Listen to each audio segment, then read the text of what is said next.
కనికరపడి భారం వస్తున్నావా? కంగారు పడి భారం వస్తున్నావా? అయ్యా, నే గుండె జబ్బుతో బాధించబడి ఉన్నావా? అయ్యా, నా హృదయం కదలించబడి ఉన్నది అనుచున్నావా? వినుచున్నా నా దేవుడు బిడ్డ, సహోదరుడా సహోదరా, యేసు ప్రభు చెప్పబడి ఉన్నాడు, ఆఖరి రోజులో నా యొక్క వాక్యము జీవపు ఊట.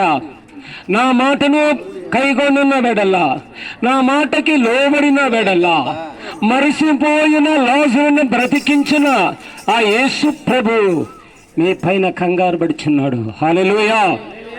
కరుణ పెట్టున్నాడు. ఏ బాధతో ఉన్నావైనా, నువ్వు గండు జబ్బుతో ఉన్నావా, క్యాన్సర్తో బంధించబడి ఉన్నావా, షుగర్తో బాధించబడి ఉన్నావా, బీపీతో బంధించబడి ఉన్నావా, యేసు చెప్తున్నాడు, రోగాలను తొలగించేవాడు సర్వశక్తిమంతుడు. హల్లెలూయా. యేసు ప్రభు చెప్పాడు, ఏమని రాసిన సువార్త 14వ అధ్యాయంలో చెప్తాడు, మీ హృదయము కంగారు పడుచున్నది, మీ హృదయము కన్యలతో వేదన పడుచున్నాయా? యేసు ప్రభు చెప్తున్నాడు, లోకభారము మోస్తున్నారా, పాప భారం వస్తున్నా నా దేవుడు బిడ్డలారా, అయ్యా నేను ఎవరితో చెప్పగలను? నేను పరిగెత్తి ప్రభువా సేవకుల వద్దకు పోచున్నాను, డాక్టర్ వద్దకు వెళ్ళిపోచున్నాను, నా గుండె జబ్బు మారలేదే. యేసు ప్రభు చెప్తున్నాడు, ఉచితంగా ఇచ్చేవాడు యేసు ప్రభు. హల్లెలూయా. ఉచితంగా ఇచ్చేవాడు యేసు ప్రభు. హల్లెలూయా. ఏ భారముతో ఉన్నామని మనిషి ఎరగలేడు. యేసు ప్రభు చెప్తాడు, నీ గుండె భారమును అనుగ్రహించేవాడును, గుండె జబ్బుల నుండి తొలగించేవాడును నేనే. హల్లెలూయా. మత్తయి రాసిన సువార్త 11వ అధ్యాయము 28వ వచనంలో చెప్తున్నాడు, ప్రయాసపడి భారం మోస్తున్నాను దేవుడు బిడ్డ, అయ్యా నేను రోగాలతో బంధించబడి ఉన్నాను. యోబు అని ఒక భక్తుడు చెప్పాడు, నా రోగము నన్ను బంధించబడి ఉన్నదే, నే కంగారు పడుచున్నానే.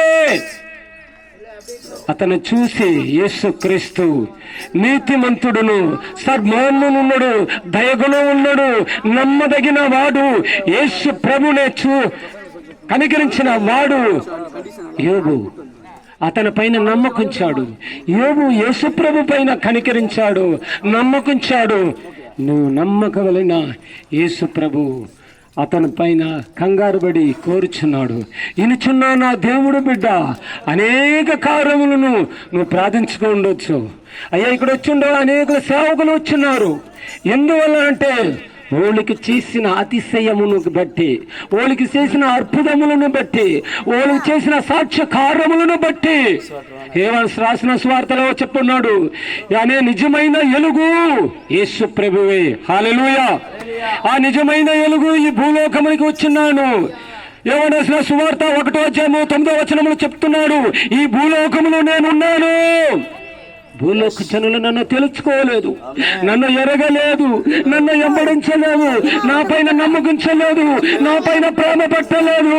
నా పైన ప్రేమ పట్టిన వాడు నాతో భుజించగలడు, నా పైన నమ్మకించిన వాడు నాతో కూర్చున్నవాడు. ఏమని రాసిన సువార్త 14:23లో చెప్పబడి ఉన్నది, ఒక్కడు నన్ను ప్రేమించిన వడలా నేనును నా తండ్రిని, నా కుమారుడు అతనితో సేవ చేయగలడు. ఒక్కొక్క మనిషి గుండెల్లో, ఒక్కొక్క మనిషి హృదయములో యేసు ప్రభువు సేవగా చెయ్యవాడు సర్వశక్తిమంతుడు. ఆ మంత్రునే అతను చెప్తున్నాడు, నేనే యేసుని, నేనే మార్గమును, నేనే సత్యమును, నేనే జీవమును, నేనే దారి. నన్ను ఎరగకుండా ఒకరును తండ్రిని ఎరగలేడు.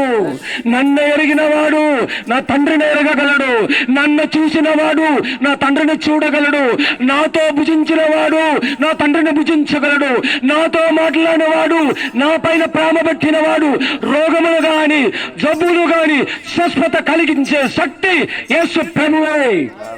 హల్లెలూయా. ఆ శక్తి ఎవరంటే ఏమన్నా సువార్త 14:6లో చెప్తాడు, నేనే యేసు, నేనే మార్గము. మీ జబ్బుని సృష్టించే మనిషిని నేను, జబ్బుని మార్చే శక్తి నేనే. దేవుడు ఇనుచున్నా నా దేవుడు బిడ్డ, యేసు ప్రభుకు నువ్వు మొర్ర పెట్టము, నీ జబ్బుల స్వస్థత కలుగును గాక. ఆమేన్.